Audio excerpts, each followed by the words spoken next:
지그문트 바우만 행복해질 권리. 행복, 과연 무엇이 문제인가? 제목을 보고 고개를 갸우뚱하는 독자가 많을 것이다. 그러라고. 잠시 멈춰서 생각해보라고 던진 질문이다. 그런데 뭘 멈추라는 걸까? 바로 행복 추구이다. 행복 추구는 거의 언제나 우리 마음속에 있으면서 우리 삶의 대부분을 차지한다. 독자 여러분도 대부분 여기에 동의할 것이다. 행복 추구의 동력은 떨어질 수도 없고 앞으로도 떨어지지 않는다. 그러니 행복 추구에 멈춤이란 없다는 것은 말할 필요도 없다. 적어도 찰나에, 기껏해야 찰나에 한순간 이상 멈추는 일은 없다. 그렇다면 왜 이 질문에 고개를 갸우뚱하게 되는 걸까? 행복, 과연 무엇이 문제인가? 라고 묻는 것은 얼음에서 무엇이 뜨거운가? 혹은 장미에서 무엇이 악취를 풍기는가 하고 묻는 것이나 다름없기 때문이다. 얼음은 열과 양립할 수 없고 장미는 악취와 양립할 수 없을진데 이런 질문들은 상상도 할 수 없는 공존, 열이 있는 곳에는 얼음이 있을 수 없으므로 이 가능하다는 가정을 전제로 한다. 도대체 어떻게 행복에 문제가 있을 수 있을까? 행복은 잘못된 것 없음과 동의어가 아니던가? 그야말로 잘못된 것이 있을 수 없음과 동의어가 아니던가? 그 어떤 잘못도 불가능하다는 뜻이 아니던가?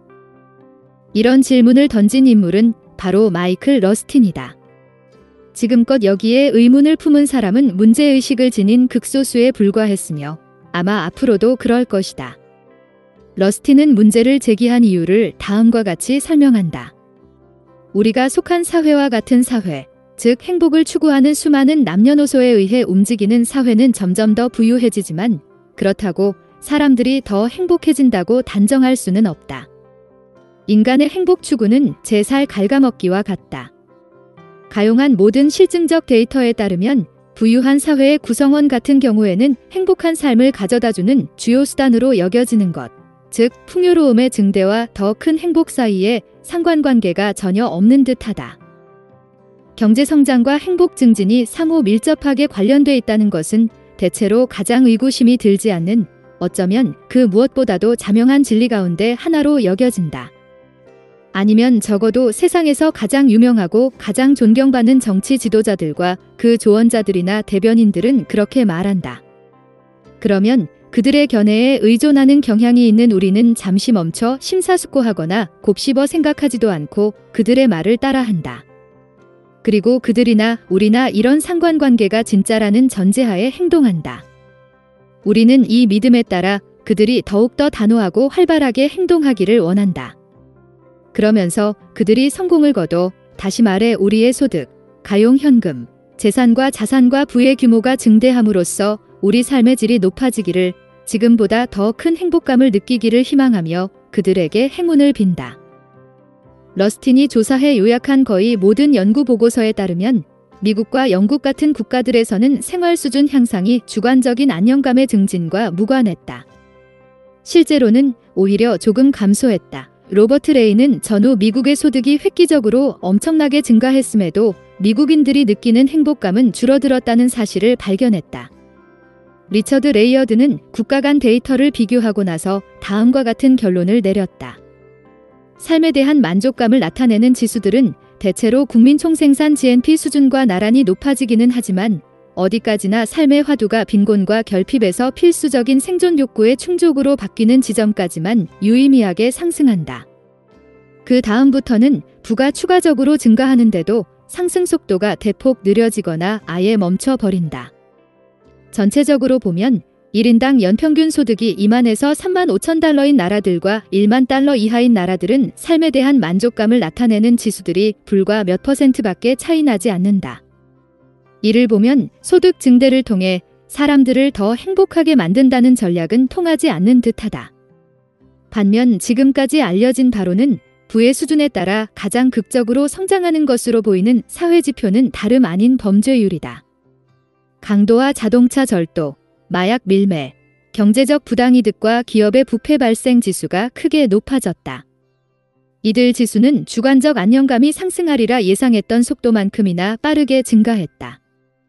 또한 불확실성에 대해 불편하고 불안한 감정을 느끼는 빈도도 높아졌다. 이런 감정은 사는 동안 영구적으로 마음속에 자리 잡는 것은 물론 견뎌내기도 힘들다. 불확실성은 주변에 만연하나 뿌리를 내린 것처럼 보이지는 않고 특정되지도 않는 만큼 더 성가시고 짜증스럽다. 지난 수십 년간 정부 정책 및 우리와 정부의 생활정치, 영국 사회학자 앤서니 기든스가 주창했다. 민생 문제 해결과 국민의 생활 수준 향상뿐만 아니라 생활 세계 속의 다양한 사회 문제 해결에 초점을 두는 것으로 제도 정치를 넘어 사회운동을 아우르는 개념, 전략은 공공연히 최대 다수의 행복 총량 증가를 주요 목표로 삼아 그 방향을 결정해왔다. 즉 경제성장과 가용 현금 및 신용대출 증가에 따른 행복 총량 증가가 목표였다. 이런 사실을 고려하면 위와 같은 연구 결과들은 심히 실망스럽다. 최대 다수의 행복 총량 증가는 정부 정책과 우리의 행복 추구의 성패를 가늠하는 주요한 척도 역할도 했다. 심지어 행복을 추구하는 인간의 보편적 권리를 천명한 사건이 근대 사회의 시작을 알렸다고 해도 무리가 아니다. 그러면서 근대 사회는 예전보다 번거롭거나 고되지 않으면서도 더 효과적으로 행복을 추구하게 만들어 행복이 삶의 형태보다 우월하다는 것을 입증하겠다고도 약속했다. 그렇다면 이를 입증하기 위해 제시된 수단들, 주로 GNP 증가로 측정되는 지속적 경제 성장률, 이 잘못 선택된 것은 아닌지 의문이 들 수 있다. 이 경우 선택 과정에서 정확히 뭐가 잘못됐을까? 인간은 육체적, 정신적 노동의 결과로 다양한 생산물을 얻는다. 이 생산물들의 유일한 공통분모는 시장 가격이 매겨진다는 것이다. 가용한 생산물의 증감 파악이 목적인 GNP 통계는 생산물 거래 과정에서 손바뀜하는 돈의 규모를 기록한다. 다만 GNP 수치가 이처럼 경제 규모를 보여주는 공개적인 임무에서 실력을 제대로 발휘하느냐는 별개의 문제이다. 문제는 대체로 그러고는 있지만 GNP 수치를 행복 증감의 지표로 삼아야 하느냐이다. 돈을 쓰면 쓸수록 돈을 쓰는 사람의 행복도 함께 상향해야 한다고 추정되지만 여기에 직접적이고 명백한 인과관계는 보이지 않는다. 가령 행복을 추구하기 위해 사람을 빠져들게 하고 에너지 소모가 크고 위험이 따르고 정신적 부담을 준다고 알려진 활동을 했다고 하자. 그 결과 우울증 지수가 더 높아지면 항우울제 소비에 더 많은 돈을 쓸 가능성이 크다. 차량 소유가 증가해 자동차 사고 발생 빈도와 사고 피해자 수가 늘어나면 차량 수리비와 치료비 지출도 커진다. 세상의 모든 수돗물 수질이 계속해서 나빠지면 장거리건 단거리건 여행을 떠날 때마다 배낭이나 여행 가방에 넣어갈 생수를 사는데 더 많은 돈을 쓰게 된다. 공항 검색대를 지나기 전에 생수병 속 내용물을 비우라는 요구를 받으면 검색대를 통과하고 나서 새로 생수를 사야 한다. 이 모든 경우와 이와 유사한 수많은 경우에 돈을 더 많이 주고 받게 되면서 GNP 수치가 증가한다. 이는 확실하다. 물론 항우울제 구매자, 자동차 사고 피해자, 생수병 구매자, 그리고 자신이 불운할까 걱정하고 고통받을 차례일지도 모른다고 두려워하는 모든 사람의 행복도 마찬가지로 커질 수는 있다. 하지만 그러리란 확신은 훨씬 줄어든다. 그런데 이 모든 것이 전혀 뉴스거리가 되지 못한다. 때마침 얼마 전에 장클로드 미시아가 복잡다단한 근대화 프로젝트의 역사를 다시 쓰면서 기억 하나를 소환해냈다. 때는 미국 대선이 한창이던 1968년 3월 18일 로버트 케네디 후보가 GNP가 행복의 척도라는 것은 근거 없는 거짓이라며 신랄하게 공격하기 시작했다. 우리는 GNP를 계산할 때 대기오염과 담배 광고, 고속도로에서 다친 사람들을 실으러 가는 구급차도 고려한다. GNP에는 우리 집을 보호하고 우리 집에 침입한 자들을 가두는 감옥을 보호하기 위한 보안 시스템 비용도 반영된다. GNP로 인해 우리의 세쿼이아 숲이 파괴되고 그 자리에 도시가 이리저리 무질서하게 퍼져나간다. GNP에는 폭탄과 핵무기, 경찰이 도시 치안을 유지하는 데 필요한 무장 차량의 생산량도 포함된다. 심지어 아이들에게 장난감을 팔고자 폭력을 미화하는 TV 프로그램들까지 GNP에 기록된다. 반면 GNP는 우리 아이들의 건강이나 우리 교육의 질, 우리 놀이가 얼마나 흥겨운지에는 주목하지 않는다. 우리 시의 아름다움과 우리의 결혼 생활이 주는 힘은 측정하지 않는다. 우리가 하는 정치 토론의 질과 우리 대표자들의 성실성은 평가하려고 애쓰지도 않는다. 우리의 용기, 지혜, 문화는 고려 대상으로 삼지 않는다. 우리의 연민과 조국에 대한 헌신에 대해서는 눈을 감고 입을 다문다. 한마디로 GNP는 삶의 고통을 감수할 만큼 삶을 가치 있게 만드는 것들을 뺀 나머지 모두를 측정한다. 로버트 케네디는 이렇게 맹렬히 비난하며 삶을 살만한 가치가 있게 만드는 것들의 중요성을 복원하겠다고 발표했다. 그러나 불과 몇 주 뒤 그는 살해되고 말았다. 만약 그가 미국 대통령에 당선됐다면 과연 자신이 한 말을 실현했을지, 최소한 노력이라도 했을지 우리로서는 알 길이 없다. 다만 우리는 안다. 그로부터 40년간 사람들이 그의 메시지를 듣고 이해하고 받아들이고 기억한 흔적은 거의 남아있지 않다는 것을 말이다. 심지어 우리가 선출한 대표들은 의미 있고 행복한 삶으로 가는 왕도가 상품 시장에 있다는 주장을 부정하기 위한 그 어떤 조치도 취하지 않았다.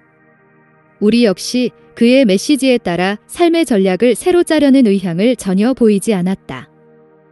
전문가들은 인간 행복에 없어서는 안 되는 재화의 절반가량은 시장 가격을 매길 수도 상점에서 구할 수도 없는 것들이라고 한다. 여러분의 현금 사정이나 신용 상황이 어떠하든 사랑, 우정, 가정생활의 즐거움, 사랑하는 사람을 돌보거나 곤경에 처한 이웃을 도우며 느끼는 만족감은 쇼핑몰에서 찾을 수 없다. 우리 모두에게는 노동의 결실을 보고 싶어하는 본능이 있다. 그런데 이런 공통된 본능을 충족시키는 일을 훌륭히 완수했을 때 느끼는 자존감도 쇼핑몰에서는 찾을 수 없다. 거기에는 직장 동료나 함께 일하는 다른 사람들에게서 받는 평가나 공감, 존중도 없다. 무시, 경멸, 모욕, 치욕을 당할 수 있는 위협에서 자유롭지도 못하다. 게다가 상점에서만 구할 수 있는 재화를 살 돈을 충분히 벌고자 하면 앞서 열거한 것 같은 상업적이지 않고 시장성 없는 재화를 구하는 데 드는 시간과 에너지가 부담이 된다. 그 결과 득보다 실이 많아지기 쉽다. 실제로도 그런 경우가 빈번하다. 늘어난 소득이 행복을 낳을 가능성보다 돈으로 살 수 없는 재화에 대한 접근성이 떨어지면서 불행해질 가능성이 더 커진다는 말이다. 소비하는 데는 시간이 든다. 쇼핑도 마찬가지이다. 당연히 소비재 판매자들은 소비라는 즐거운 행위에 드는 시간을 최소한으로 줄이는데 관심이 많다. 이와 동시에 필요하기는 하나 시간만 많이 잡아먹고 영업이익은 거의 없는 활동들을 최소한으로 줄이거나 완전히 없애는 데도 관심이 많다. 카탈로그에 자주 등장하는 신상품 설명 문구를 떠올려보자. 제시된 약속 힘들일 필요 전혀 없음, 별다른 기술 필요 없음, 음악, 전망, 맛있는 음식, 깨끗해진 블라우스 등을 당장 즐길 수 있음, 터치 한 번만으로와 같은 약속을 들여다보면 파는 사람과 사는 사람의 관심이 하나로 수렴된다고 여겨지는 것 같다. 이런 약속은 판매자들의 마음을 에둘러 인정하는 모양새이다. 구매자들이 이미 산 재화를 즐기는데 시간을 허비하느라 무모한 쇼핑을 더 많이 할 시간이 부족해지지 않기를 바라는 마음 말이다. 그러면서도 약속하는 내용은 분명 판매하면서 내세울 수 있는 매우 신뢰할 만한 장점이기도 해야 한다. 예비 소비자들은 빠른 결과를 원하며 정신적, 신체적 능력을 잠깐만 동원하고 싶어 하는 것이 틀림없는 듯하다. 아마도 더 매력적인 대안을 위한 시간을 마련하기 위해서일 것이다. 기적과 같은 기발한 신형전자 캔 오프너 덕분에 여러분에게 해가 되는 부류의 노력을 덜 들이고 캔을 열 수 있다고 해보자. 그러면 체육관에서 여러분에게 이로운 다양한 활동을 약속하는 기구들로 운동할 수 있는 시간이 늘어난다. 하지만 이렇게 맞바꾸면서 얻는 이득이 뭐든 행복의 총량에 미치는 영향은 그저 모호할 뿐이다. 로라 포터는 온갖 종류의 대기실 탐험이라는 기발한 프로젝트에 착수했다. 실험에 앞서 그녀는 대기실에서 기다리는 사람들이 참을성이 바닥나 불만으로 얼굴이 벌겋게 상기된 채 시간이 0.001초씩 흐를 때마다 저주를 퍼붓고 있으리라 예상했다. 그곳을 찾게 만든 긴급 용건이 뭐든 간에 기다려야 한다는 사실에 맹렬히 항의하고 있으리라 짐작했다. 우리는 즉각적인 만족감을 추종하는 만큼 우리 가운데 기다릴 줄 아는 능력을 상실한 사람들이 많으리라 예단한 것이다. 우리는 기다림이란 단어가 입에 담을 수 없는 말이 돼 버린 시대를 살고 있다. 우리는 기다리는 대상이 뭐든 기다릴 필요 자체를 점진적으로 최대한 뿌리 뽑아왔다. 현재 우리가 쓰는 최신 수식어는 즉석이다. 이제는 밥솥이 끓는데 걸리는 12분밖에 안 되는 시간마저 할애하지 못해 시간을 절약해주는 전자레인지용 2분 요리가 생겼다. 누군가와 자연스럽게 만날 기회를 기다리지 못하고 스피드데이트 같은 인위적인 만남을 추구하기도 한다. 시간에 쫓기는 생활 속에서 21세기 영국인들은 더 이상 그 무엇도 기다릴 시간이 없는 듯하다. 그런데 이런 예상과 달리 그녀를 그리고 아마도 우리 대부분을 깜짝 놀라게 할 매우 뜻밖의 결과가 나왔다. 로라 포터는 가는 곳마다 같은 인상을 받았다고 한다. 기다림은 즐거운 일이었다. 기다리는 시간은 일종의 사치를 누리는 시간이 된 것 같았다. 빡빡한 생활계획표 군데군데의 빈 시간이 창문처럼 뚫려 있는 것만 같았다. 대기자들은 대기실을 지금 블랙베리, 노트북, 휴대전화 문화에서 벗어날 수 있는 일종의 피난처로 여겼다. 오포터의 결론에 따르면 어쩌면 우리는 대기실에서 몹시도 즐겁지만 애석하게도 기억에서 멀어진 느긋함의 예술을 떠올리는지도 모른다. 우리는 다른 것들을 쫓을 시간을 마련하고자 늘 서두른다. 그런데 이런 바쁜 삶이라는 재단에 바친 희생제물은 느긋함이 주는 즐거움뿐만이 아니다. 한때는 우리의 독창성, 헌신, 힘들게 익힌 기술로 얻었던 결과들을 이제는 신용카드를 한 번 긁거나 버튼 한 번 누르면 되는 장치에 뇌주를 줘서 얻는다. 그 과정에서 우리는 많은 이들을 행복하게 하고 아마도 모두의 행복에 필수적이었던 뭔가를 잃는다. 훌륭히 해낸 일에서 느끼는 자부심, 멋과 솜씨, 기술에 대한 자긍심, 불굴의 정신으로 장애물을 극복하고 힘겨운 일을 해냈다는 뿌듯함 같은 것들 말이다. 더 길게 보면 이미 습득한 기술과 새로운 기술을 익히는 능력도 있거나 잃는다. 이와 함께 노동의 결실을 보고 싶은 본능이 충족될 때 느끼는 기쁨도 사라져 버린다. 이런 본능은 자존감 형성에 없어서는 안 될 필수 조건이다. 자기 존중을 통해 느끼는 행복과 마찬가지로 자존감은 다른 뭔가로 대체하기 힘들다. 확실히 시장은 피해를 바로잡고 싶은 열망이 큰 것 같다. 그래서 여러분의 시간과 기력 부족으로 더는 직접 만들 수 없는 DIY 재화들 대신 공장에서 만든 대체품들의 도움을 받게 한다. 예를 들어 시장의 제안에 따라 시장에 돈으로 해결하는 서비스를 사용해 파트너를 레스토랑에 초대하거나 아이들에게 맥도날드 햄버거를 사주거나 부엌에서 하나부터 10까지 식사를 준비하는 대신 집으로 음식을 포장해 올 수 있다. 또는 함께 보내는 시간이 부족한 것, 서로 대화가 뜸한 것, 개인적인 관심, 연민, 배려를 확실히 표하지 않거나 거의 표현하지 않은 것을 만회하기 위해 사랑하는 사람에게 값비싼 선물을 사줄 수도 있다. 하지만 제 아무리 레스토랑 음식이 입에 맞아도 상점에서 구입한 선물에 고가의 가격표와 명품 라벨이 달렸어도 소용없다. 이 정도로는 결여된 재화가 줄 수 있는 추가적인 행복의 가치에 한참 미치지 못한다. 결여된 재화의 예로는 다 함께 먹으려고 만든 음식을 식탁에 차려놓고 모두 둘러앉는 것, 내게 중요한 사람이 내가 털어놓는 마음속 생각, 희망, 근심을 한참이나 주에 깊게 경청하는 것, 아니면 이와 비슷한 애정 어린 관심, 참여, 보살핌 등을 꼽을 수 있다. 주관적 행복에 필요한 재화들, 특히 시장성 없는 모든 재화는 하나의 공통 분모가 있는 것이 아니라서 그 가치를 수량화해 평가할 수 없다.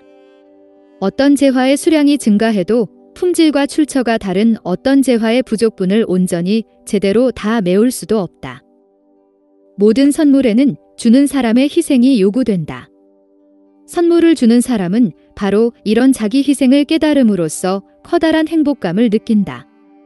이런 점에서 보면 노력도 희생도 필요치 않아서 다른 어떤 탐나는 가치를 포기하지 않아도 되는 선물은 보잘것없다.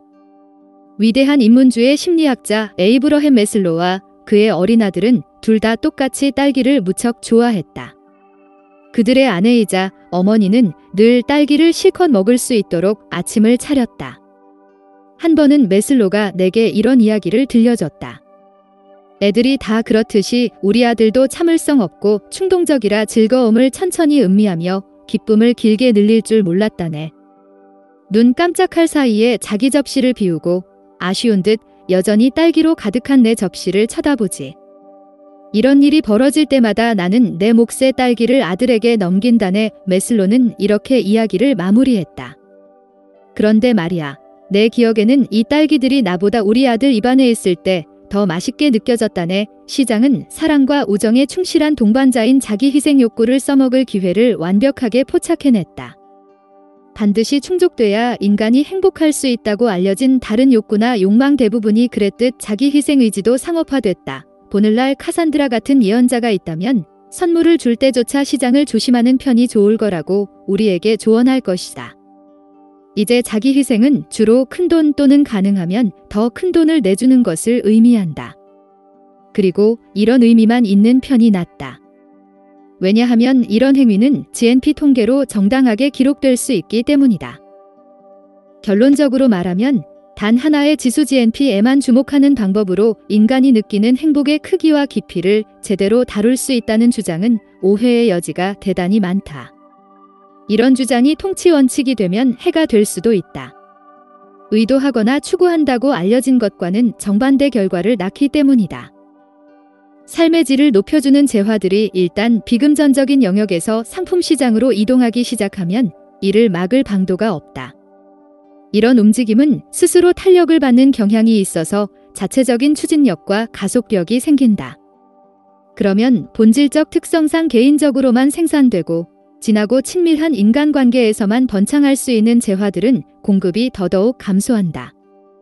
후자에 속하는 재화들, 즉 돈으로 살 수 없는 재화들을 다른 사람들에게 제공하는 것이 불가능해질수록 또는 이런 재화들을 생산하기 위해 다른 사람들과 기꺼이 협력할 의지가 줄어들수록 그 결과로 느끼는 죄책감과 불행감은 더 깊어진다. 기꺼이 협력할 의지는 제공 가능한 재화 가운데 만족감이 가장 크다고 흔히 여겨진다. 죄책감에 사로잡힌 사람들은 속죄하고 만회하고자 하는 마음에 자신과 함께 사는 사람들에게 더는 해줄 수 없는 것들 대신 돈을 주고 살 수 있는 더욱더 값비싼 대체품들을 찾는다. 그러다 보니 더 많은 돈을 버느라 그들과 함께 보내는 시간은 더욱더 줄어든다. 결국 너무 바쁘고 지친 탓에 만들어 줄 수 없어 완전히 놓쳐버린 재화들을 만들어 나눌 기회는 더욱 줄어든다. 그러므로 GNP의 증가는 되려 행복의 증진을 주지 못하는 형편없는 척도처럼 보인다. 우리가 행복을 추구할 때 어쩔 수 없이 혹은 확신에 차거나 현혹돼 또는 계략에 넘어가 채택한 전략들은 결과를 예측하기도 힘들고 우리를 잘못된 방향으로 안내할 수도 있다. 그런데 GNP는 오히려 이런 전략들을 잘 보여주는 민감한 지표가 될 수 있다. 우리는 GNP 통계를 통해 행복을 찾는 사람들이 걸어온 길이 돈이 거래되는 주된 장소인 상점을 경유하도록 얼마나 많이 재설계됐는지 알 수 있다. 행복을 찾는 사람들이 채택한 전략들이 서로 다르든 다르지 않든 그런데 다들 다르다. 이들 전략이 제안하는 길들이 다양하든 다양하지 않든 그런데 다양하다 말이다. 모든 상점 매개 전략의 기저에는 소비의 규모와 질 그리고 행복은 밀접한 관련이 있다는 믿음이 깔려 있다. 우리는 GNP 통계를 바탕으로 이런 믿음이 얼마나 강하고 널리 퍼져 있는지 추론해낼 수 있다. 또한 시장이 얼마나 성공적으로 이런 숨겨진 추정을 이윤 발생의 원동력으로 삼는지도 알 수 있다.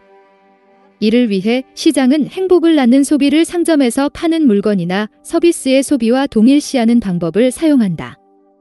이런 점에서 마케팅의 성공은 안타까운 결과로 돌아온다. 이런 식의 행복 추구가 마케팅의 역할이라 여겨졌지만 이는 궁극적으로 끔찍한 실패라는 결과를 낳는다. 이처럼 행복과 상품 쇼핑을 동일시함으로써 일어나는 가장 중대한 결과 가운데 하나는 행복 추구를 서서히 멈출 기회를 제 발로 걷어찬다는 것이다. 행복 추구는 절대로 끝나지 않는다. 행복 추구의 끝은 결국 행복의 끝을 의미하는 셈이 되기 때문이다. 행복이라는 안정적인 상태에 도달하기란 불가능하기에 주자들이 미미하더라도 계속 행복할 수 있는 방법은 끈질기게 손가락 사이로 빠져나가는 목표물을 쫓는 것뿐이다. 행복으로 가는 이 트랙에 결승선이란 없다. 겉으로 보이는 수단은 목적으로 탈바꿈한다. 꿈꾸고 갈망하던 행복한 상태는 잡힐 듯 잡히지 않고 이를 위로할 수 있는 유일한 방법은 코스를 이탈하지 않는 것뿐이다. 탈진에 쓰러지거나 레드카드를 받고 레이스를 포기하지 않는 한 끝내 승리하리란 희망의 불씨는 살아있기 때문이다. 시장은 행복이라는 꿈을 교묘히 바꿔치기하는 수법으로 행복 추구를 끝내지 못하게 만든다. 충만한 삶이자 온전한 만족감을 주는 삶이라는 이상향 대신 이런 삶에 필요하다고 여겨지는 수단을 탐색하는 것으로 교묘히 바꿔치기하는 것이다. 탐색의 목표물들은 섬뜩할 정도로 빠르게 서로 대체된다. 행복 추구가 이런 공공연한 목적을 달성하는 것이라면 추구하는 목표물들은 금세 쓸모없어지고 빗바래고 매력과 유인력을 잃고 버려질 수밖에 없다. 그리고 비록 같은 처지에 놓일 운명이더라도 새롭게 향상된 다른 목표물들로 여러 차례 대체된다. 행복을 추구하는 사람들은 그리고 이들을 열심히 지도하는 코치들과 안내자들도 물론 이런 사실을 충분히 잘 안다. 목표물들이 여러 차례 대체되는 사이 행복의 초점은 예상대로 구매 후 느끼는 더 없는 행복감에서 그보다 먼저 일어나는 쇼핑이라는 행위로 서서히 이동한다. 즐거운 기대가 넘쳐 흐르는 쇼핑이라는 이런 행위가 즐거운 이유는 그 안에 아직은 때 묻지 않은 순수하고 꿋꿋한 희망이 담겼기 때문이다. 성실하고 전문적인 카피라이터들 덕분에 오늘날에는 어린 나이의 거리, 번화가에서 삶의 지혜를 얻는 경향이 있다.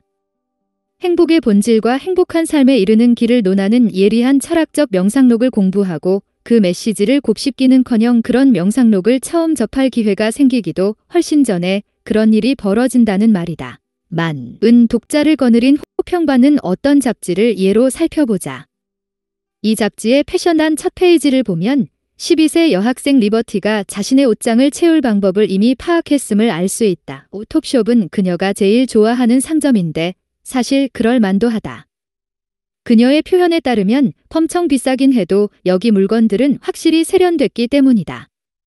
그녀는 톱숍에 자주 들렀을 때 가장 안전하다고 느끼며 위안을 얻는다. 톱숍의 구매 담당자들이 그녀를 대신해 실패 위험을 감수하면서 선택에 대한 책임을 지기 때문이다.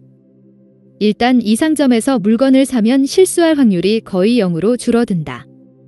그녀는 자신의 눈에 띄는 옷을 사람들 앞에서 입기는커녕 돈 주고 살 만큼 자신의 취향과 결정력을 충분히 신뢰하지 않는다. 하지만 이 상점에서 산 옷이라면 얼마든지 자신있게 공공장소에 입고 나갈 수 있다. 사람들이 알아보고 인정해주기에 종국에는 감탄의 대상이 되고 곧이어 높은 위상을 얻으리라 자신하기 때문이다. 옷과 장신구를 보란듯 걸치고 사람들 앞을 다니는 의도는 이렇듯 기분을 좋게 하는 모든 것들을 성취하기 위해서이다. 리버티가 지난 1월에 산 반바지에 대한 이야기를 들려줬다. 저는 그 반바지가 싫었어요. 마음에 들어서 샀는데 집에 와서 보니까 너무 짧았거든요. 그런데 보그대서 반바지를 입은 여자분을 본 거예요. 제가 톱숍에서 산 바로 그 반바지였죠. 그 다음부터 그 반바지와 저는 일심동체가 됐답니다. 라벨, 로고, 장소가 고객들에게 해주는 역할이 바로 이것이다. 즉 혼란스럽게 뒤얽힌 지뢰투성이 행복의 길 위에서 고객들의 안내자 노릇을 한다. 대중의 인정과 존중을 나타내는 이 같은 증명서는 자신이 바른 트랙에 있음을 권위 있게 확인해준다. 우리가 이런 증명서를 발급받는 행복을 여전히 추구하는 덕분에 희망의 불씨는 꺼지지 않는다. 문제는 이 증명서의 유효기간이 언제까지냐 하는 것이다. 하거나건대 2007년 4월 당시에는 그 다음부터 질심동체였던 것이 사실이지만 리버티의 긴 인생에서 보면 그 상태가 그리 오래 지속되지는 않는다. 당장 몇 달 뒤 발간된 보그에는 짧은 반바지를 입은 여자는 등장하지 않는다. 대중의 인정증명서를 자세히 들여다보면 지독하게 짧은 유효기간이 깨알 같은 글씨로 적혀 있다. 장담하건대 설사 다음번에 리버티가 똑같은 반바지를 찾더라도 톱숍에는 없을 것이다. 내기해도 좋다. 반면 리버티가 그 뒤에도 계속 톱숍을 찾을지 어떨지를 두고 내기한다면 찾는다는 쪽이 100% 이길 것이다. 그녀가 그곳을 계속해서 찾고 또 찾을 것이기 때문이다. 그 이유가 뭘까? 첫째, 리버티는 자신이 가는 날에 매대와 행거에 진열할 상품을 정하는 상점 관계자들의 지혜를 신뢰하도록 학습됐기 때문이다. 그녀는 그들이 대중의 승인과 사회의 인정을 보증하는 물건들을 판매한다고 믿는다. 둘째, 리버티는 짧지만 굵은 경험을 통해 얼마 전 진열된 상품이 며칠 뒤면 사라진다는 사실을 이미 알기 때문이다. 그녀는 상점을 충분히 자주 방문해야 어떤 물건이 아직 유행이고 어떤 물건이 벌써 유행이 지났는지 등 금세 옛날 이야기가 돼버리는 정보를 업데이트하고, 어제는 전혀 진열될 기미가 없었는데 오늘은 보란듯 나온 물건이 뭔지 파악할 수 있다. 그래야 옷장이 차질 없이 제대로 돌아간다. 우리는 믿을 만한 라벨, 로고, 상점을 발견하지 못하면 혼란에 빠지고 길을 잃을 수도 있다. 라벨, 로고, 상점은 우리 안전을 위협하는 불길한 급류 한가운데 얼마 남지 않은 안전한 피난처이다. 한 알 정도로 불확실한 세상에서 몇 안 되는 확실한 안식처인 셈이다. 그런데 만약 라벨, 로고, 상점에 신뢰를 투자했다면 이는 자신의 미래를 저당 잡힌 것이다. 유행이나 최신식을 보증하는 단기 증서는 이런 투자를 유지하는 동안에만 계속 발급된다. 게다가 라벨, 로고, 상점의 마쿠에 있는 사람들은 새로 발급된 증서의 유효기간을 이전 증서보다 짧으면 짧지 절대 더 길게 만들지는 않는다. 자신의 미래를 저당 잡히는 것은 분명 만만치 않은 일이자 진지하게 결정해야 하는 문제이다. 리버티는 12세에 불과하다. 미래가 창창하다. 하지만 미래가 길든 짧든 라벨, 로고, 상점이 주도하는 소비자 시장 사회에서 행복을 추구하려면 미래를 저당 잡혀야 한다. 샘소나이트 전면 광고에 등장하는 유명 배우는 리버티보다 훨씬 나이가 많지만 그의 미래 역시 저당 잡힌 것처럼 보인다. 물론 그의 나이가 나이인 만큼 담보 계약은 이미 오래전에 체결됐다. 적어도 광고가 암시하는 바로는 그렇다. 인생은 여행기라는 헤드카피 아래 군데군데 굵은 활자로 단어를 강조한 메시지가 시선을 사로잡는다. 캐릭터는 강한 정체성 유지가 관건이다. 유지라는 단어에 주목하자 광고 사진 속 유명 배우는 저 멀리 노트르담대 성당을 배경으로 생강을 따라 항해하는 보트 위에서 샘소나이트가 가출시한 그래비톤, 중력자를 안고 있다. 가벼움을 자랑하는 여행 가방의 이름에 중력을 언급한 것에 주목하자. 행여 이 사진의 메시지가 온전히 전달되지 않을까 걱정이라도 한 듯 카피라이터들이 급히 부연 설명을 한다. 이 유명 배우는 샘소나이트의 그래비톤을 들고 여행하며 자신을 표현한다 라고 말이다. 하지만 그가 자신을 어떻게 표현하는지에 대해서는 함구한다. 물론 그럴 만한 이유가 있다. 더 설명하지 않아도 노련한 독자의 눈에는 그 내용이 명확히 보이리라 기대하기 때문이다. 그가 뭘 표현하는지는 쉽게 파악할 수 있다. 나는 지금 막 그래비톤이 출시된 존 루이스 백화점에서 돌아오는 길이다. 그곳에서 나는 무게 있는 사람처럼 다른 사람들과 함께 그래비톤 하나를 구입했다. 이로써 나는 나만의 특별한 무게감을 얻었다, 듀지했다. 리버티의 경우와 마찬가지로 이 유명 배우에게 올바른 상점에서 올바른 라벨과 로고가 붙은 물건을 사서 소유하고 대중에게 보이는 행위는 사람들이 그 무엇보다 갈망하고 지키고 싶어하는 사회적 지위를 획득하고 유지하는 행위와 같다. 사회적 지위는 사회적으로 인정받지 않는 한 아무런 의미도 없다. 즉 해당 인물이 올바른 사회로부터 그 사회에 걸맞은 정당한 구성원으로 부리 가운데 하나로 승인받지 않는 한 의미가 없다. 사회적 지위에는 각각의 범주마다 고유한 법규와 재판관이 있다. 라벨, 로고, 브랜드는 인정의 언어에서 사용하는 용어들이다. 우리에게는 브랜드와 로고의 도움을 받아 되고 싶은 것, 대체로 인정받고 싶은 것이 있다. 바로 최근 들어 정체성이라는 이름으로 거론되는 그것이다. 앞서 기술한 광고 작업을 보면 우리 소비자 사회의 중추가 된 정체성 강박을 확인할 수 있다. 이제는 캐릭터를 보여주고 자신의 정체성을 인정받고 이처럼 상호 관련된 목적을 달성할 확실한 수단을 발견하고 획득하는 것이야말로 행복한 삶을 추구하는 과정에 있어 가장 큰 관심사이다. 귀속 사회에서 성취 사회로 이행한 초기 근대 이래, 즉 자신의 정체성을 타고나는 사회에서 정체성 수립이 자신의 과제이자 책임이 된 사회로 변화한 이래 정체성은 중요한 이슈이자 흥미진진한 과제였다. 하지만 이제는 삶을 드러내는 여타 장식품들과 같은 운명이 됐다. 이제 정체성은 최종적으로 정해진 방향이 있다고도 부술 수 없는 견고한 흔적을 남긴다고도 여겨지지 않는다. 그 대신 다양한 모양의 틀에 담아 새로 찍어내기에 적합하도록 쉽게 녹일 수 있어야 하고 그러는 편이 선호된다. 한때 일생일대의 프로젝트였던 정체성이 이제는 순간의 상징이 됐다. 한때 영원하도록 설계됐던 것과 달리 이제는 영원히 지속되도록 만들어지지 않는다. 그 대신 정체성은 계속해서 조립되고 분해돼야 한다. 이 두 작업은 모순적으로 보이지만 똑같이 중요하며 똑같이 사람을 빠져들게 만드는 경향이 있다. 정체성을 조작하기 위해 미리 돈을 내거나 취소 없는 종신구독을 할 필요는 없다. 그 대신 이 작업은 이제 시청 중 또는 통화 중 결제와 유사한 활동이 됐다. 물론 정체성 조작은 여전히 변함없는 관심사이긴 하다. 하지만 이제는 극히 짧은 그리고 마케팅 기법의 발전 덕분에 더욱더 짧아진 여러 번의 노력으로 쪼개져 찰나의 집중만으로도 여기에 빠져들게 됐다. 돌연 정신없이 잇따라 폭주하는 이런 활동들은 사전 설계도, 예측도 할 수 없지만 그 대신 효과는 즉각적으로 나타난다. 불편하게 느껴지지 않을 정도로 금세 나타나는 이런 효과는 반발을 살 정도로 오래 지속될 것처럼 보이지도 않는다. 유동하는 현대에서 정체성은 재가공하고 재생하는 방향으로 조작된다. 이런 도전에 부응하는 데 필요한 기술은 고개사의 저글링 묘기와 비슷하다. 아니 더 정확히 말하면 마술사의 기교와 재주에 가깝다. 지극히 평범한 일반적인 소비자가 이런 기술을 발휘할 수 있는 것은 시뮬라크르라는 방편 덕분이다. 장 보드리아르가 뇌리에 각인될 정도로 인상적으로 설명한 바에 따르면 이런 현상은 일종의 심신질환과 유사하다.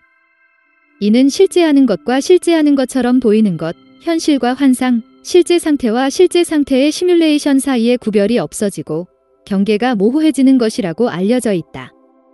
과거에는 정체성 수립이 내면의 자원을 총동원해 쉴 틈 없이 쏟아부어야 하는 한없이 고된 일로 인식됐고 실제로도 그랬다. 그런데 지금은 약간의 돈과 시간을 들여 돈으로 살 수 있는 기성품 장치나 기구의 도움을 받아 이런 작업을 완수할 수 있게 됐다. 물론 구매한 장식품들로 이루어진 정체성의 매력도는 여기에 들인 돈의 액수와 비례한다. 최근에는 최고급 명품 디자이너 매장에서 대기자 명단을 도입하면서 매력도가 대기 시간도 비례하기 시작했다. 대기자 명단을 도입한 목적은 달리 생각할 수 없다. 구매자는 기다림 끝에 손에 넣은 정체성의 징표로 남과 차별화된 특별함을 얻는데 대기자 명단이 이 특별함을 더욱 강화해주는 것이다. 사회학의 창시자 중 한 명으로 꼽히는 게오르그 짐멜이 오래전에 지적했듯 가치는 이 가치를 획득하기 위해 희생해야 하는 다른 가치로 측정된다. 그래서 우리의 유동하는 현대 소비자 사회의 특징인 빠르게 움직이고 빠르게 변화하는 환경 속에 던져진 사람들에게는 만족감의 지연이야말로 가장 극심한 고통을 수반하는 희생임이 틀림없다. 과거를 무효로 만들면서 다시 태어나라, 오래되고 낡아서 싫어진 자아는 버리고 더 매력적인 다른 자아를 얻으라, 완전히 다른 사람으로 환생하라, 새로운 시작점에서 출발하라. 이런 솔깃한 제안을 받으면 뿌리치기 어려운 법이다. 힘겨운 노력과 고통스러운 자기 희생이 불가피하게 요구되는 자기 개발에 도대체 왜 공을 들이는가? 게다가 이 모든 노력과 자제력, 몸이 축날 정도의 금욕에도 불구하고 여전히 득보다 실이 많다면 이 마당에 뭐하러 돈을 더 낭비하는가? 명약관화하지 않은가? 더 이상 손실이 발생하지 않도록 손을 떼고 다시 시작하는 편이 더 싸게 먹히고 더 빠르고 더 철두철미하고 더 편리하고 성취하기에 더 쉽지 않은가? 점과 사막 위로 뒤덮인 낡은 허물을 벗고 이미 기성복으로 만들어져 나온 새로운 가죽옷을 사는 편이 더 낫지 않은가 말이다. 상황이 몹시 힘겨워졌을 때 거기서 벗어나려는 것은 새삼스럽지 않다.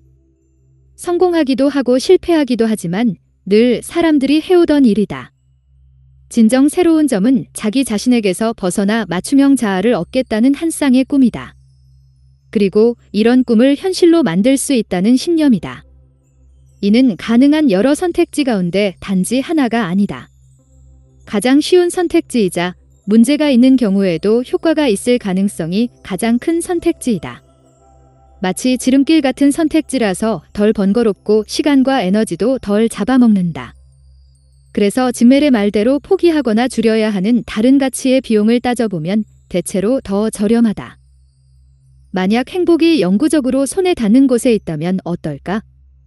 겨우 몇 분만 투자해서 전화번호부를 훑어보고 지갑에서 신용카드를 꺼내는 것만으로도 행복에 도달할 수 있다면? 그렇다면 행복에 이르지 못하는 자아는 진짜이거나 참일 리 없다.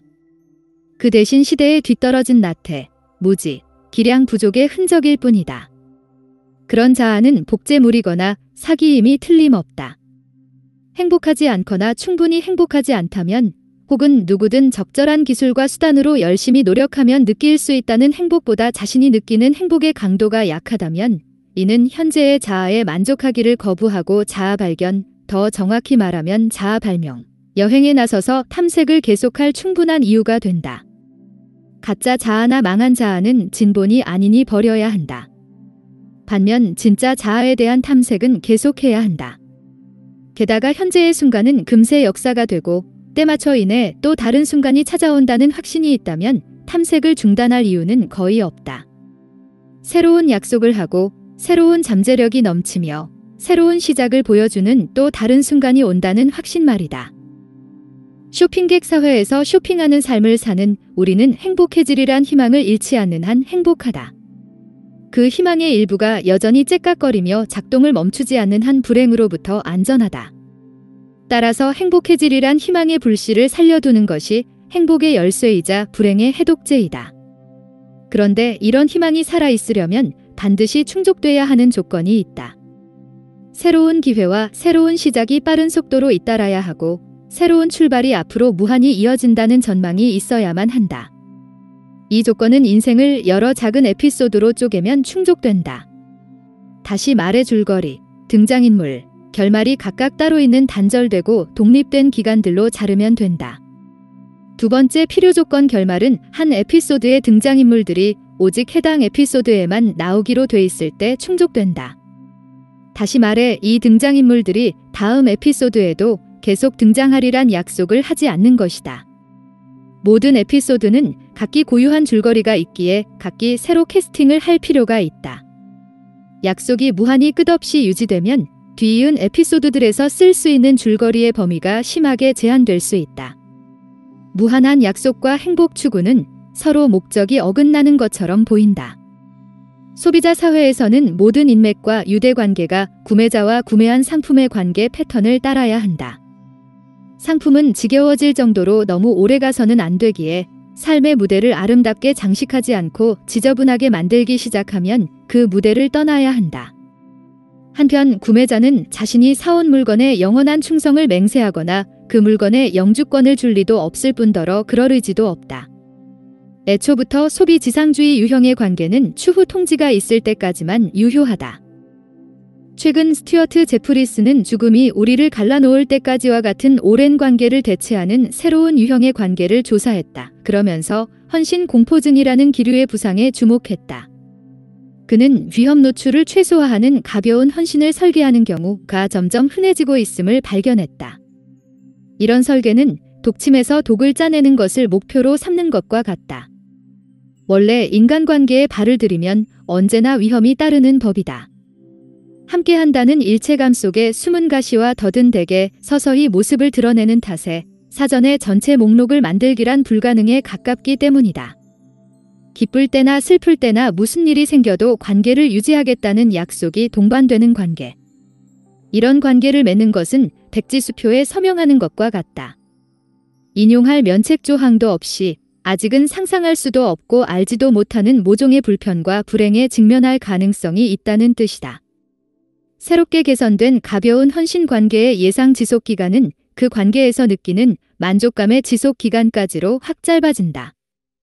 즉 헌신은 만족감이 옅어지거나 수용 가능한 기준에서 벗어나기 전까지만 유효하며 이보다 한순간도 더 오래 지속되지 않는다는 말이다. 몇 해 전 반려견은 크리스마스 시즌뿐만 아니라 일생을 함께할 동반자라는 슬로건 아래 새로 부상하던 기류를 잠재우기 위한 전쟁이 벌어졌다. 1월 들어 실증이 난 반려견을 투기하는 행위가 급증했는데 이런 기류는 그때까지만 해도 일시적 유행에 불과하다고 여겨졌다. 이 시기가 되면 반려견을 크리스마스 선물로 받은 아이들이 선물이 주는 즐거움에는 실증을 느끼고 그 대신 반려견을 돌보는 데 드는 매일매일의 노고에 지치면서 벌어진 일이었기 때문이다. 하지만 제프리스의 연구 결과로 알게 됐듯 이제는 새로운 흐름이 포착되고 있다. 오는 10월 미국에서 대대적 성공을 거둔 애완견 대여 회사 플렉스패치가 런던 지점을 오픈할 예정. 2008년 영국에 진출했으나 정부가 동물 학대 행위라고 규정하며 사업을 취소시켰다. 고객들은 완벽하게 훈련된 사랑스러운 대여용 강아지를 단 몇 시간 또는 며칠만 빌릴 수 있다고 한다. 플렉스패치는 소유에 따르는 부담을 지우지 않으면서도 전통적인 즐거움을 제공하는 서비스에 특화된 빠르게 팽창하는 회사 가운데 하나이다. 한때 지속성이 원칙이던 자리를 찰나성이 차지하는 경향은 비단 반려동물에만 국한되지 않는다. 이런 경향의 끝자락에서 급증하는 것이 바로 함께 살지만 혼인서약은 못마땅한 커플들이 꾸린 가정이다. 2005년에는 짐작건대 영원히 같이 살지는 않을 동거 커플 수가 200만 쌍을 훌쩍 넘겼다. 헌신 공포증은 우리 현대인들의 행복한 상태와 행복에 대한 전망에 어떤 영향을 미칠까? 최소한 두 가지 방식으로 그 영향을 평가할 수 있다. 하나는 즐거운 시간에 드는 비용이 절감되는 것을 환영하고 환호하는 것이다. 헌신을 약속한 파트너 관계에는 항상 미래의 제약이라는 그림자가 맴돌았다. 미래의 제약에 대한 불안은 향이 가장 달콤한 연고를 망쳐버리는 파리 연고 위에 앉은 파리라는 속담은 독의 티라는 의미로 쓰인다에 빗댈 수 있다. 따라서 치명적인 피해를 주기 전에 옥의 티 같은 이 파리를 죽여버리는 것, 즉 미래의 제약에 대한 불안을 사전에 차단하는 것은 분명 상당한 진보였다. 그런데 스튜어트 제프리스에 따르면 어느 유명 렌터카 회사는 고객들에게 반복적으로 예약하는 차량에 이름을 붙이라고 조언한다고 한다. 이를 두고 제프리스는 이렇게 평가한다. 이 제안은 전곡을 찌른다. 우리는 그 어느 때보다도 장기적 헌신을 약속하지 않는 시대를 산다. 하지만 아무리 그래도 애착이 주는 정서적 즐거움, 어쩌면 자기기만적인 그런 즐거움은 마치 오랫동안 존재해온 망령처럼 우리 마음속에 남아있다. 렌터카 회사의 제안은 이런 사실을 여실히 보여준다. 정말 그렇다. 예전에도 수없이 그랬듯 우리는 또다시 깨닫고 깨닫는다. 케이크를 온전히 가지고 있으면서 동시에 먹을 수는 없는 법이다. 세상에 공짜 밥은 없다. 뭔가를 얻으려면 그 대가를 치러야 한다. 렌터카를 이용하면 가끔 타는 차를 매일 관리하고 돌봐야 하는 만만치 않은 숙제에서 해방된다. 차가 있으면 자주 세차해야 하고 타이어를 확인해야 하며 부동액과 오일을 교체해야 하고 면허와 보험을 갱신해야 하는 등 잊지 않고 챙겨야 할 크고 작은 일이 무수히 많다. 더 즐거운 소일거리에 쓸 수 있는 소중한 시간을 낭비하면서 성가신 일을 해야 하는 것이다. 그러면 마음이 초조해지고 불만이 쌓일 수 있다. 그러나 사람에 따라 놀라운 이야기일 수도 있고 예상한 그대로일 수도 있지만 자기 차에 필요한 일들을 처리하는 행위가 딱 부러지게 즐겁지 않은 것만은 아니다. 일이 훌륭히 처리된 것, 바로 자신이 그 일을 해낸 것에서도 그 나름의 즐거움을 느낄 수 있기 때문이다.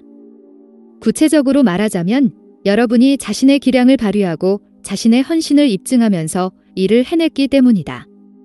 그러면 가랑비에 옷이 젖는 것처럼 눈치채지 못하는 동안 서서히 즐거움 중에 즐거움, 즉 내착의 즐거움이 생긴다. 이 즐거움이 건강하게 자라나려면 돌보는 대상의 특징과 돌보는 행위의 질이 똑같이 중요하다.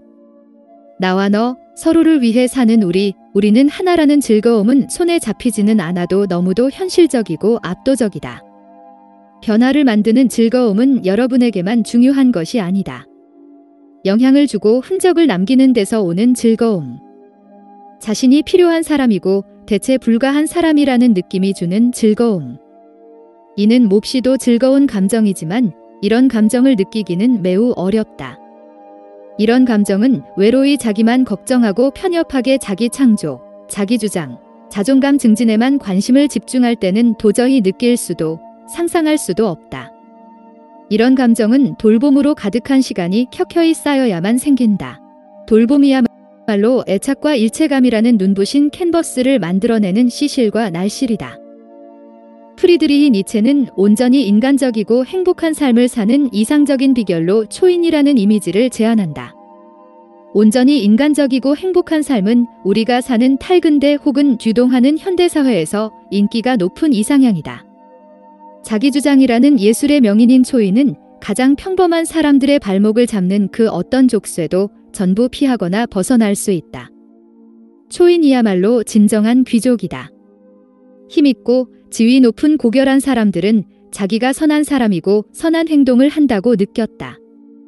하지만 나중에는 신분 낮고 저급하며 저속한 천민들의 복수심에 불타는 르상티망에서 나온 반발 킥 협박에 굴복해 뒷걸음치며 물러났고 자신감과 결의를 잃었다. 이를테면 초인 또는 달리 번역하면 누월한 인간은 과거의 귀족, 더 정확히 말하면 니체가 과거 어느 시점에 존재했다고 묘사한 상상한 귀족이다. 이 귀족이 삭제된 곳 없이 원래의 순수한 모습 그대로 부활하거나 환생한 것이다. 초이는 자신이 겪은 일시적 불운과 수치가 남긴 심리적 잔재를 모두 없애버리고 옛 귀족들에게는 당연한 사실로 여겨졌던 것을 자신의 의지와 행동으로 재창조한다. 니체는 이렇게 주장했다. 귀족으로 태어난 자들은 그저 자기가 행복한 사람이라고 느꼈다. 그들은 자신의 행복을 인위적으로 만들어낼 필요가 없었다. 혹은 스스로 거짓을 말해 행복해질 필요가 없었다. 그들은 모자란 것 없는 완전한 사람들이라 힘이 넘쳤고 그 결과 필연적으로 활기찼다. 그들은 너무도 현명해 행복과 행동을 분리하지 않았다. 필연적으로 그들은 마음속으로 활동을 행복이라고 여기게 된다. 니체의 두얼한 인간에게는 모든 규칙과 의무를 무시하려는 결의와 힘이야말로 타협으로부터 필사적으로 지켜내야 하는 지고의 가치이다. 하지만 얼마 지나지 않아 니체가 알게 됐듯 초인 스타일의 자기 통제로 가는 길에는 앞을 막아서는 강력한 장애물이 있었다. 시간이라는 불굴의 논리가 그 주인공이다. 특히 한나 부친스카가레비치의 통찰력 있는 논평에 따르면 성가시지만 굴복시킬 수 없는 순간의 끈기가 걸림돌이다. 자기 통제에는 자기 창조 프로젝트에 반하는 외부 세력의 영향을 무력화하거나 적어도 중화할 수 있는 능력이 필요하다. 그런데 이런 외부의 힘 가운데 가장 만만치 않고도 압도적인 힘이 하나 있다. 바로 자기 통제를 완수하려는 미래의 초인, 그 자신의 충동이 남긴 흔적, 앙금, 잔재이다. 즉 자기 통제를 위해 그가 스스로 착수해 완수한 행동들이 낳은 결과들 말이다. 현재의 순간은 이미 일어난 모든 일에서 무자르듯 잘라냈다로 생각할 수 없다. 자기 통제를 완료하기 위해 내딛는 발걸음 하나하나가 또 다른 현재의 순간이다. 새로운 시작은 실제로는 실현할 수 없는 환상이다. 행위자는 지난 모든 순간에 지워지지 않는 흔적들을 지닌 채 현재의 순간에 이르기 때문이다. 그래서 초인이 되면 과거의 순간들이 남긴 흔적은 그 자신이 과거의 한 행동이 남긴 흔적이 될 수밖에 없다. 온전히 자력으로 지탱하는 독립된 에피소드는 신화와 같다. 행위에는 그보다 오래 지속되는 결과가 따르기 때문이다. 부친스카가레비치는 의지가 미래를 설계한다. 그런데 의지의 자유는 과거가 박탈한다이라고 지적한다. 오래된 계좌를 청산하려는 의지는 과거를 향한다.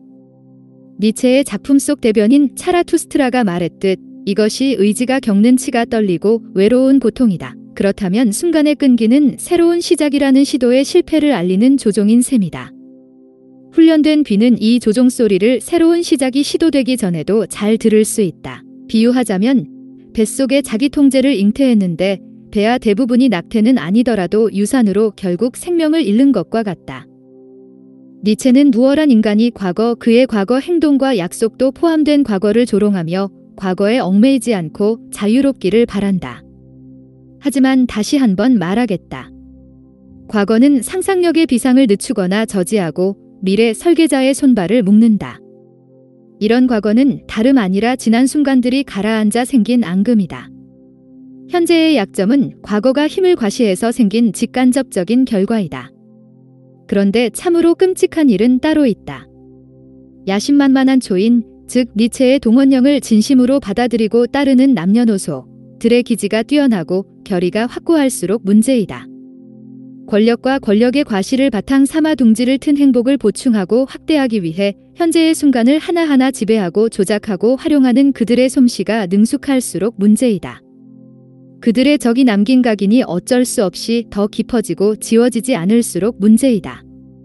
그럴수록 장차 그들이 운신할 수 있는 폭은 점점 더 좁아지기 때문이다. 니체의 주어란 인간도 우리 대부분, 즉 보통 사람들과 같은 결말을 맞을 운명처럼 보인다. 가령 자기 삶을 살고 싶었던 남자의 이야기를 들려주는 더글라스 케네디의 소설 속 주인공처럼 말이다. 이 남자는 자신을 둘러싼 의무의 벽 안에 스스로 갇혀 살았다. 가정생활의 함정과 덫이 점점 늘어나면서 이 벽은 끊임없이 두꺼워졌다. 반면 그러는 내내 그는 더 많은 자유를 꿈꿨다. 그는 가벼운 몸으로 여행을 떠나기로 결심했다. 하지만 짐은 점점 늘어나 살짝 움직이는 것조차 고역이 돼 한 발자국도 뗄 수 없었다. 이처럼 해결할 수 없는 모순에 휩쓸린, 더 정확히 말하면 스스로 모순에 빠진 케네디 소설 속 주인공은 다른 사람들보다 많은 억압을 받은 것이 아니었다. 그는 누구로부터 해를 입은 피해자도 아니었고 누군가가 악이나 원한을 품은 대상도 아니었다. 스스로를 주장할 자유를 꿈꾸던 그의 꿈을 좌절시킨 것은 다른 누구도 아닌 바로 그 자신이었으며 다른 무엇도 아넌 그 자신의 자기주장을 위한 노력이었다. 그를 짓누르고 신음케 했던 짐은 이런 노력의 결과로 얻은 탐스럽고 참으로 소중한 열매, 그의 경력, 집, 자녀들, 충분한 신용으로 만들어졌다. 케네디가 시사하듯 이처럼 간절히 바라는 훌륭한 삶의 재화들은 모두 아침에 잠자리에서 일어날 좋은 이유가 됐다. 따라서 니체가 의도했든 아니든 우리는 그의 메시지를 10중 8구 그의 의도와 달리 일종의 경고로 해석할 수 있다. 물론 자기 주장은 인간의 운명이고 이런 운명을 실행하려면 진짜 초인적인 자기 통제력이 필요할 것이다. 또한 이런 운명을 이행해 자신의 인간적인 잠재력에 정당성을 부여하려면 진정한 초인적인 힘을 찾고 소환해서 활용해야만 할 것이다. 하지만 비록 그렇더라도 초인 프로젝트는 처음부터 패배의 씨앗을 품고 있다. 이는 어쩌면 불가피하다. 우리가 이 소식을 알든 모르든 좋아하든 애통해하든 우리 인생은 예술 작품이다. 인생이라는 예술의 요구대로 우리 삶을 살려면 모든 분야의 예술가들이 그러듯 우리도 어쨌든 도전장을 내미는 순간에는 직접 맞서기 어려운 도전에 스스로 도전장을 내밀어야 한다. 어쨌든 선택의 순간에는 우리 힘을 훌쩍 능가하는 목표를 선택해야 한다. 우리가 뭘 하든 성가시더라도 탁월성의 기준을 선택할 때는 어쨌든 이미 성취했듯 그 일에 부응하는 우리 능력을 끈질기게 능가하는 기준을 선택해야만 한다. 우리는 불가능한 것을 시도해야 한다. 확실성은커녕 믿을 만한 유리한 예측이 뒷받침되지 않는 상황에서 우리가 할 수 있는 유일한 일은 희망을 품는 것이다. 오랫동안 뼈를 깎는 노력을 들이면 언젠가는 이런 기준에 부합하고 이런 목표에 도달해 도전에 잘 대처할 수 있다는 희망 말이다. 인간은 태어나면서부터 불확실성이라는 서식지에서 산다. 물론 불확실성에서 벗어나리란 희망은 삶을 영위하는 원동력이다. 암묵적 추정일 뿐일지라도 불확실성에서 벗어나는 것은 행복이라는 합성 이미지를 구성하는 가장 중요한 요소이다. 그래서 적절하고 완전한 진짜 행복은 항상 저만치 앞선 곳에 있는 것처럼 보인다. 가까이 다가가려 할 때마다 뒤로 물러선다고 알려진 지평선처럼.